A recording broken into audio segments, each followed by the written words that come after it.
there's something about that melody that just, man, I don't know, man. That song does something for me every single time.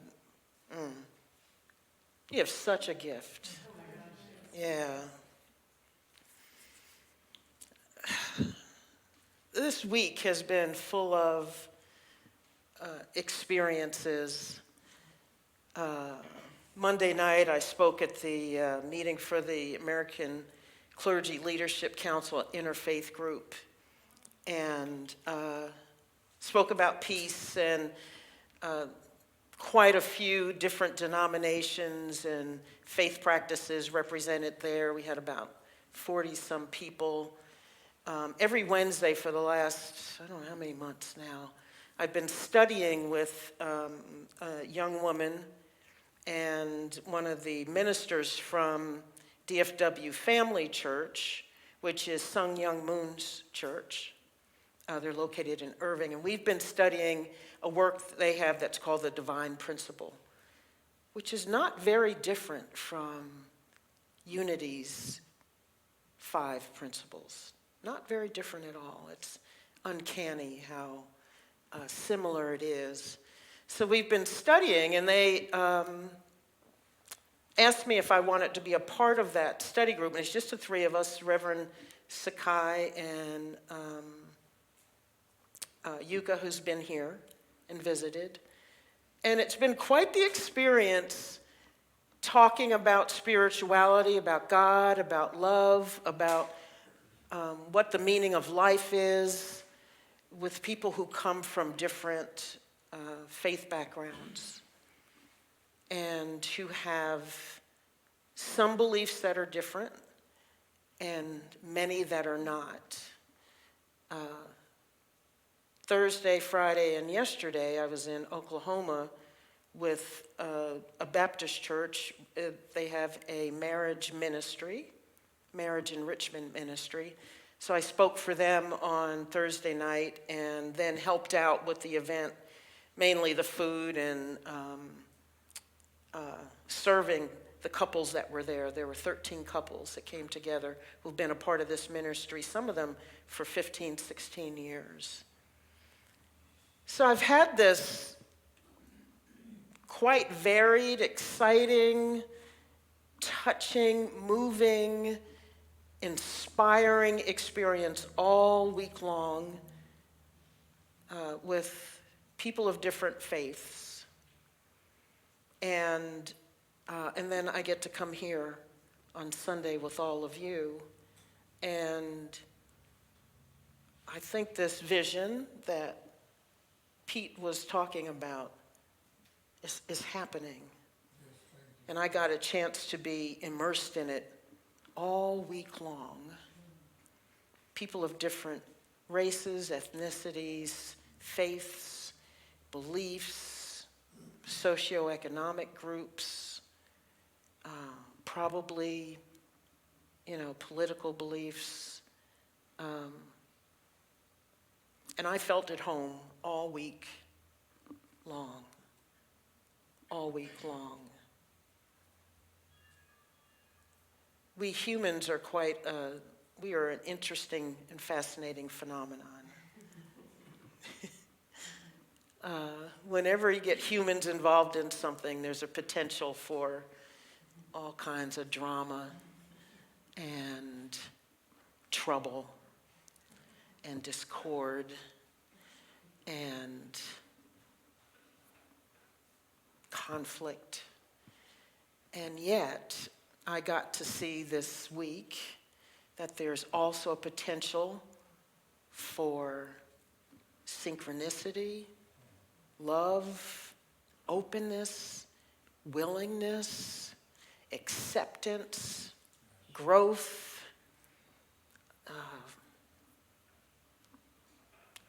mutual respect, and open-mindedness for others' beliefs, values, principles, and I'm just kind of overflowing with this dream that I certainly believe is possible, this vision for a world, because I see it happening all the time. And so that affirmation that we said 3 times, I see the good in all that experiences and, thank you, that's why I picked it up. In each moment an experience. And really, that word good should be capitalized, capital G, meaning the all good God. Because if we can see the all good in everything and everyone and every experience, then that's when life changes. That's when the world changes and shifts. If we can see the all good in each moment. Stefan and I had a great conversation earlier before service about what his family's experiencing and seeing the good in that and maintaining faith and what it means to have your spiritual family and your family of origin, your spouse, your loved ones, everyone together in an experience, doing their best with it, loving each other through it. And even in the toughest of times, finding love and finding goodness and finding charity and finding connectedness with each other. I do believe that we are certainly on this path to healing ourselves and this world, principally because I'm immersed in it, and I'm immersed in it so often that even when it's a challenge to see it, I can call it up. And I know that's our challenge in life, that we do see the good, the God, in every moment and every experience, and in each other. And I think that's what moved me so much this week, is that people just saw goodness in each other. And it was beautiful to be a part of, to see, to experience, to affirm. I remember Quentin asking me why exactly I was doing this weekend, because really I was just speaking on Thursday night, and the rest of the days, the rest of my time there was work. I mean, we were up at 5:30 in the morning to get breakfast ready for 32 people to have at 8 o'clock in the morning. And then we went through the day, and then we prepared lunch for them, and we had snacks for them, and then we had dinner at 6, and then we cleaned the kitchen. So I wash more dishes, more pots, more pans, put out more food than I have probably in the last 6 months altogether, and was on my feet working with a woman whose gift is the gift of cooking, of food, who pours love into every single ingredient, who knows how to cater. She made the best food, and some of it I just had to say no to because I thought, man, I'm going to have a problem getting back to my normal way of eating if I stay on this food roller coaster with you people. Everybody said that when they were leaving, they said, oh my gosh. I mean, we had like 3 desserts every meal.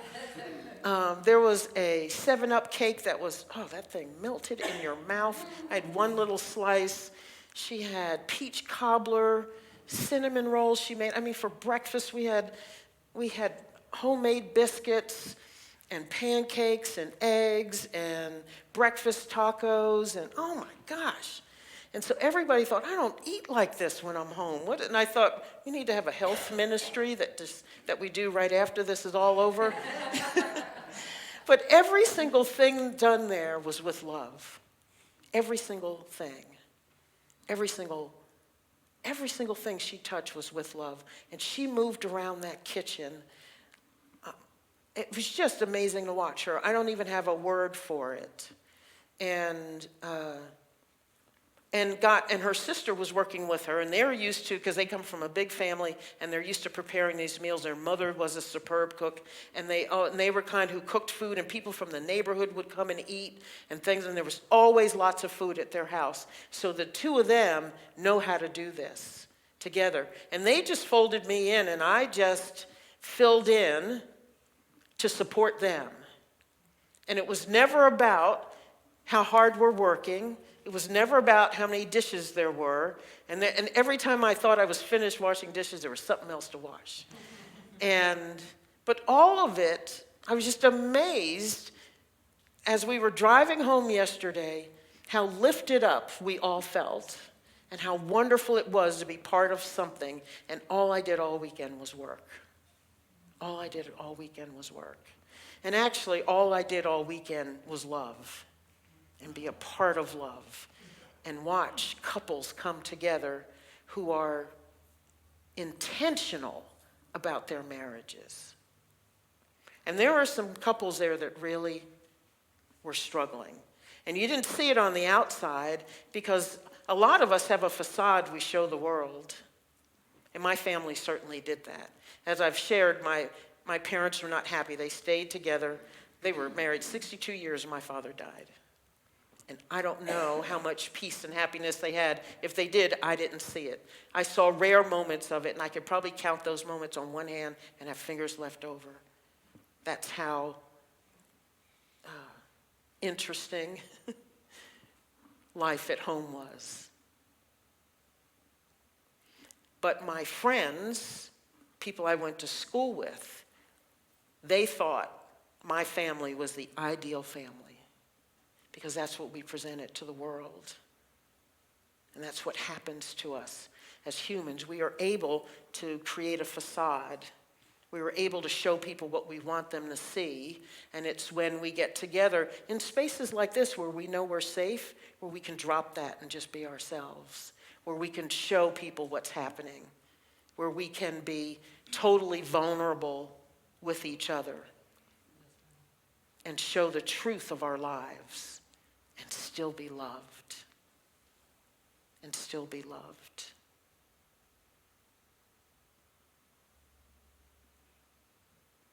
So I think this world is shifting. But if you listen and you pay attention to all the people who say it's not, and to all the people who are caught up in all the other stuff, you'll see something different. And it's imperative, if we are truly the peacemakers and the light workers, and I believe each of us are, we're all at different levels of growth in that capacity, that you can see the good in all the stuff, all the baggage, all the conflict. There's always great conflict before there's great healing. Always. Always. And just like the eaglet who's hatching, they become that great, phenomenal, amazing bird that has this 8-foot wingspan and perches on the tops of mountains and can swoop down hundreds of feet into the water and pluck something out to eat that weighs as much as they do. Can become a creature that soars the greatest heights above all other birds. And yet that's what we are. So it was interesting being in the company of people from different faiths. They have different words for things. So the word I heard a lot was favor. That in some denominations, they always want to be in God's favor and to resist the devil, because the devil's a real thing for them. The devil's an entity that's always trying to pull them away from God and is a crafty little creature that's working in their lives, waiting to trip them up. So God's favor was talking, a lot of that word came up so often. And asking, wanting God to save us save us, because we are inherently sinful. That's real to many, many people. And yet, our language is different. We're talking about some of the same things. We don't believe that there's anything to be saved from because we don't believe we're inherently sinful. As I read, that we are divine, truly divine. And sometimes we miss the mark, and that is our belief about sin, self-imposed nonsense, when we do things that are outside of our divine identity, out of alignment with love itself, which we are. Because if we're made in the image and likeness, if God is love, we are love. And when we act outside of that love identity, that's when we are sinning. Others would say we fall out of favor with God, but we know we can't fall out of favor because we are one with God. God does not conceive of us as anything else other than good and love and magnificence. It can't possibly, because that's all God is and all God sees. If God sees anything, because God doesn't have two eyes.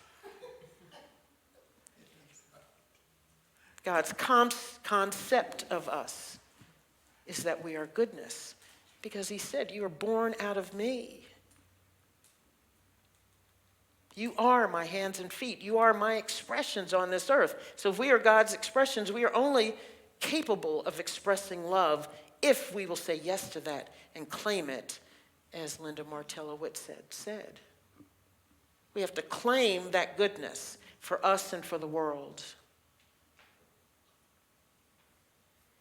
So even when we feel we're falling short or sinning, we have to claim that we are still divine.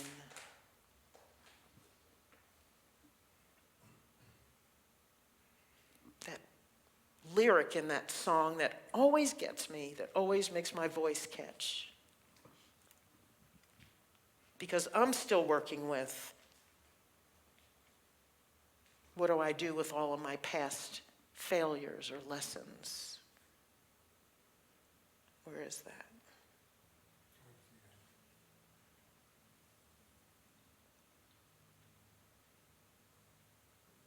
So of course I can't find it. Yeah, it's down my life she called, so I get out of here. He's so in love. Okay, not there.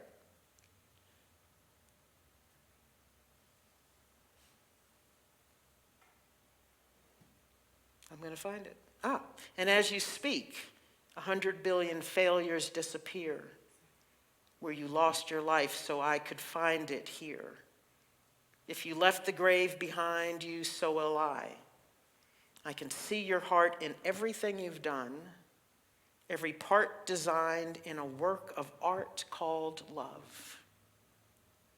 If you gladly chose surrender, so will I. I can see your heart 8 billion different ways. That 8 billion is every one of us. It's our work to see in all 8 billion of us the heart of God. The heart of God. Every precious one, a child you died to save. And again, as we talked about quite recently, the saving for us is that we realize who and what we are. Jesus came to show us the way and how to believe and how to live and how to have that faith and know that miracles happen when you claim that you are one with the divine, with the Father. And in that, miracles happen. And no matter what it is you're faced with, it can be healed or resolved. And the first part of that is knowing and seeing it in your mind's eye, in your heart's eye, that it is already resolved. That it was resolved and good even when it was not resolved and felt not good.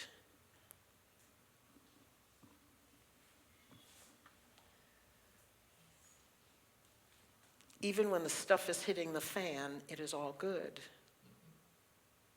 even in the midst of the challenges, it is all good because we are all good. And we can find the goodness in every moment, and I'll add every person and every experience. But it's work. And it takes a paradigm shift. It takes us through prayer and meditation, as I read, for us to discipline ourselves to see the good. Like they put blinders on a horse to keep them focused. We have to have spiritual blinders on so that we're always seeing the good. And when we do that, we lift the situation to a different level. And things become possible that were not possible before. There are people who think that this week that I just spent with I don't know how many different faiths, that perhaps there should have been some discord through that week. And it was just the opposite. Just the opposite. And all of us were just showing up truly as we are. People who held space for each other as they dealt with the challenges in their marriages. As I sat with another minister and a young woman and talked about our different beliefs and how we could be open-minded about their teaching the divine principle, and they listened to me and I listened to them, and we all came to a greater understanding of their work, the divine principle. And we all ended up saying the same thing, sometimes in our own language, and we all understood, and we all feel this bond with each other because we are willing to be open and to understand each other. The word that kept coming up for me this week is dominion. Dominion.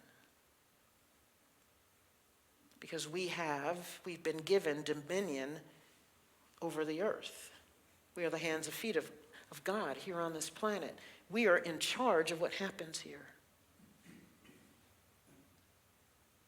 And the root of the word, dominion, is lordship. In Latin, dominus is God. Master, to be the master. Jesus was a master, teacher. The way shower. And we are called to be masters as well.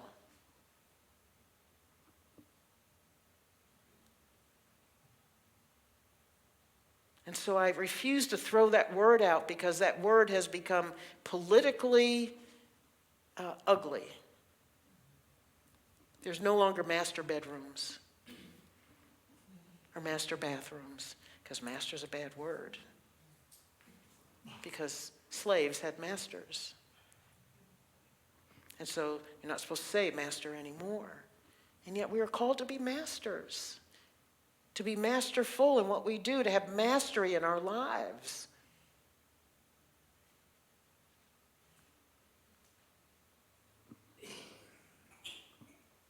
And so we're being asked so many times to cast out things now because we've assigned something to it, a meaning to something that was not the intent of that word.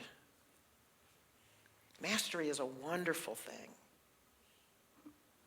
Wonderful thing. My own self-mastery has given me peace because I know I'm the boss of me, and I've worked on being the best boss of me. And so I don't let the outside world throw me around. I don't let it change who I think I am. A lot of us in New Thought don't like the word worship. And the root of the word worship comes from worth, to know your worth. And so many denominations worship God, worship Jesus. And we don't use the word worship Jesus, but what we do is we know that there is worth to his words and his mission and his life. and how he demonstrated us what to do, how to be. Jesus knew his worth, and that was connected to his oneness with God. And that's why we hold him as a master teacher, as the way shower. He knew his worth, and not in an egotistical way. And so we are called to that same mastery, that same dominion, to know that we are one with God. Not one like up and down, but one.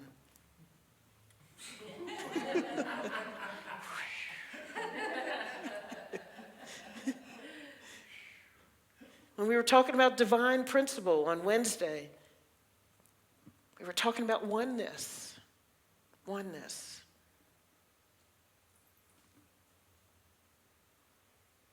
On Monday, when I was giving that talk about peace, we were talking about oneness. Because without knowing that we are all one, there is no peace.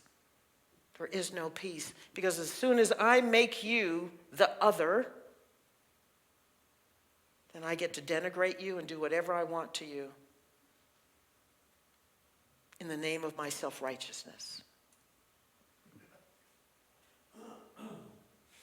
And as soon as I embrace the fact that you are me and I am you, and we all are one with the divine, all of that falls away.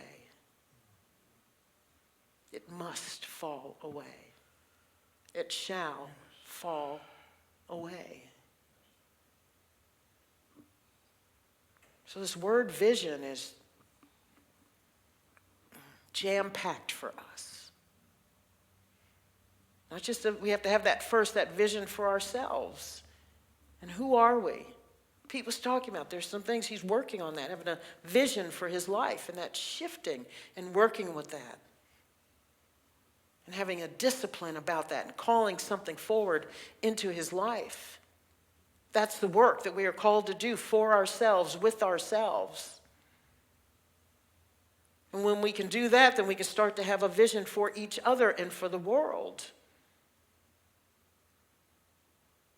For each other and for the world. It's all possible. It's all possible. And it's all right here, closer than our fingertips, because it is what we are. Again, there's nothing you have to go learn, no class you have to go to, there's no book that you have to buy in order to make you more worthy or more qualified to be divine. You are divine even when you are showing exactly the opposite of it. And that's what moves me. It doesn't matter that I've had 100 billion failures in my life. I am still love. So every single time that lyric comes up, something catches in my throat.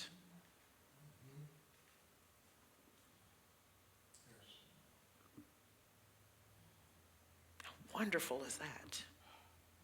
To be able to embrace that and to know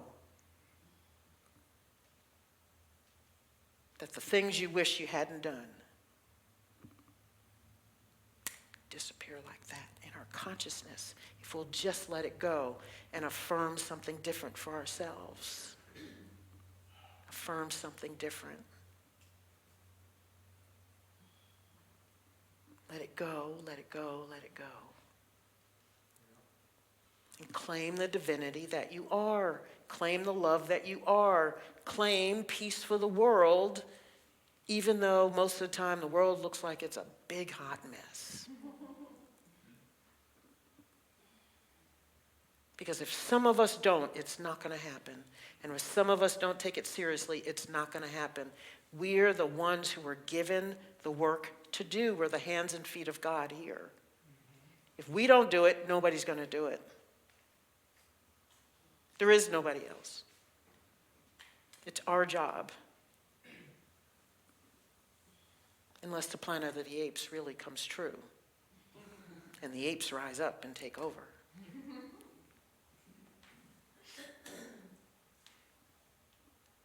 We're not real far from them, so who knows? Could happen.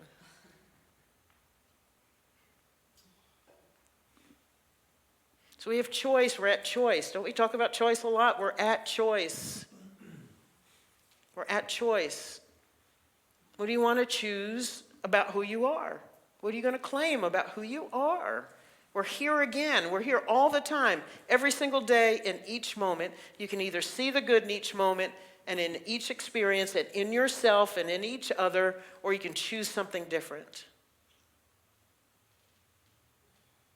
And life sometimes gives us more opportunities than we want to practice seeing the good.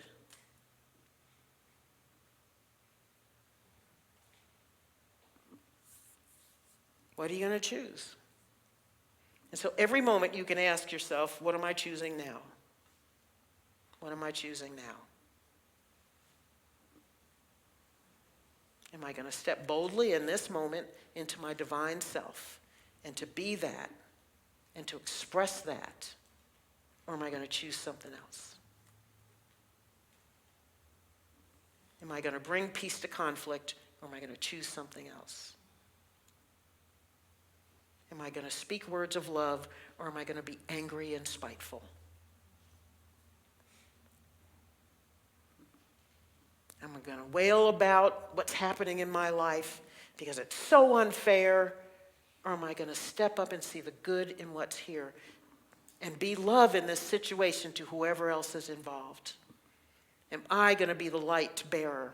Am I going to be the one who speaks words of love, who comes forward with strength and power and lifts somebody else up? And in that, lift ourselves up as well.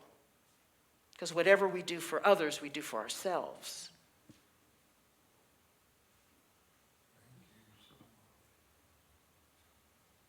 And each moment, ask, who am I? Who am I? Who am I?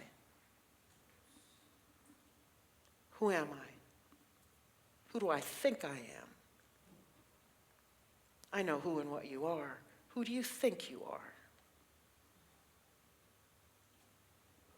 And what are you going to do with that knowledge? We can shrink and contract. We can do this. We can bow our shoulders. Or we can do this. Chin up, shoulders back. Breathing deeply, and saying yes and thank you in the moment. I have everything I need right now, right here, for this. I am it. I am the all good. I am all good. This situation is all good because miracles can happen here. And I'm the one who calls in the miracles. I'm the one who's calling them in. And I'm calling them in now. Now. With the strength and knowledge and conviction of my dominion. Of my dominion. As Charles Fillmore said, there is no sacrilege in that. It is who and what you are, so step forward in that, claiming it without fear and without holding back. And go be the miracle you are. And make miracles happen in the world. Let's take this into meditation.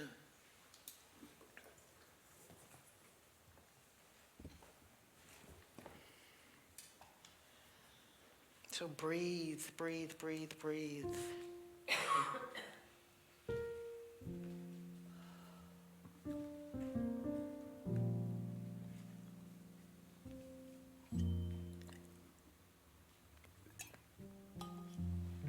To breathe is to be inspired.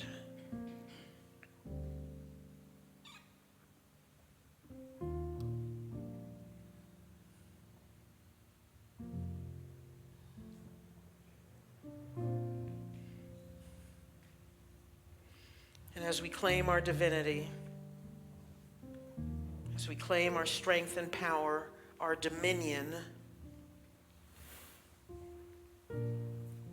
100 billion failures disappear.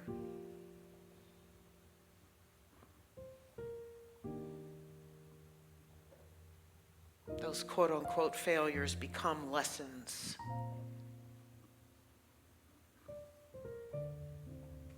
Steps up to the next level. Moving further into expansion of your divinity, your innate divinity, and into your best life.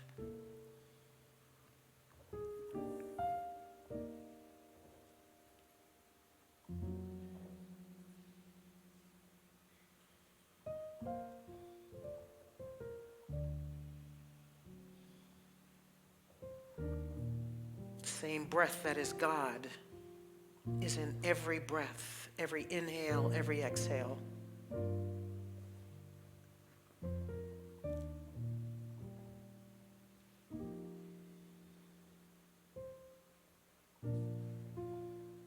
With every breath, we have the opportunity to be grateful for whatever is in our lives right now.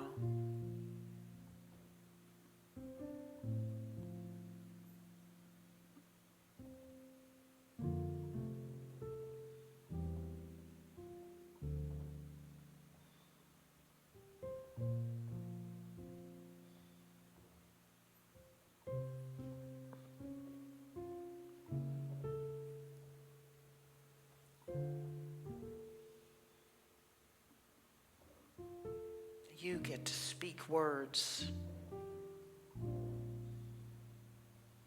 Because when we speak words aloud and put our conviction behind them, and we are thankful for whatever it is we are about to say, to speak into existence, it shall happen. And your faith will move mountains. And situations will shift. And hearts will be opened and melted. Minds will be opened and expanded.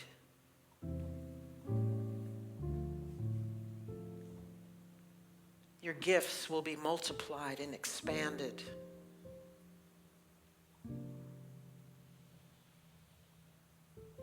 The work of art called love that you are will grow. And others will feel your light and become more acquainted with their own light.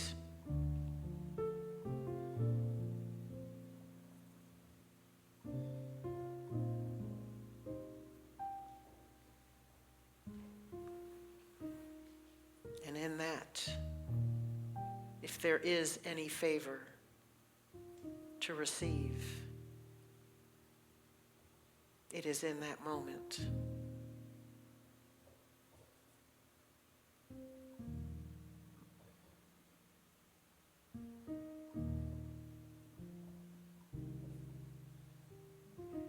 So breathe in, knowing you are fully healed of whatever it is you thought you lacked. You have an abundance. Everything in your life that you think you never had or don't deserve.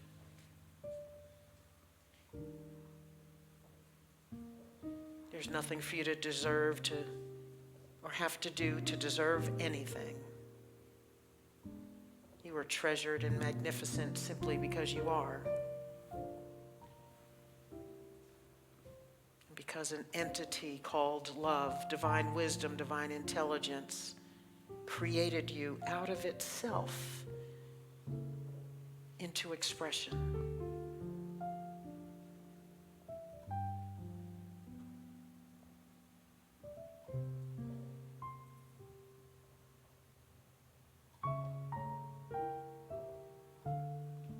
And so as all of nature sings the praises of the divine, you too are a song of the divine. You are love singing. You are love singing. Each of us a beautiful melody. And when we sing together, We are life's most beautiful symphony.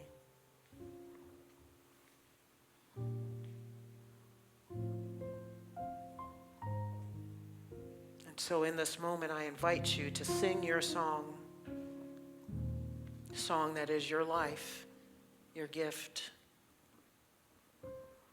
your uniqueness in this world, in this life. Sing loud, sing strong, sing boldly. Sing in the morning, sing at noontime, sing at night.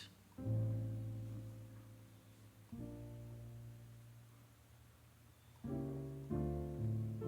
when you see someone else afraid of their light, you sing with them and for them.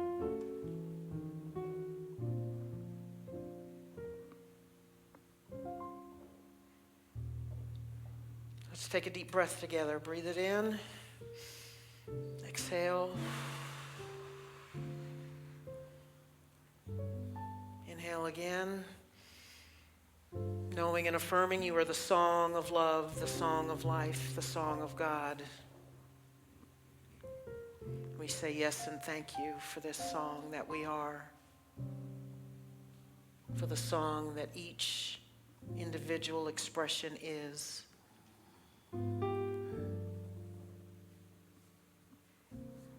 So we take this knowledge and we step forward into life, singing and encouraging others to sing their song.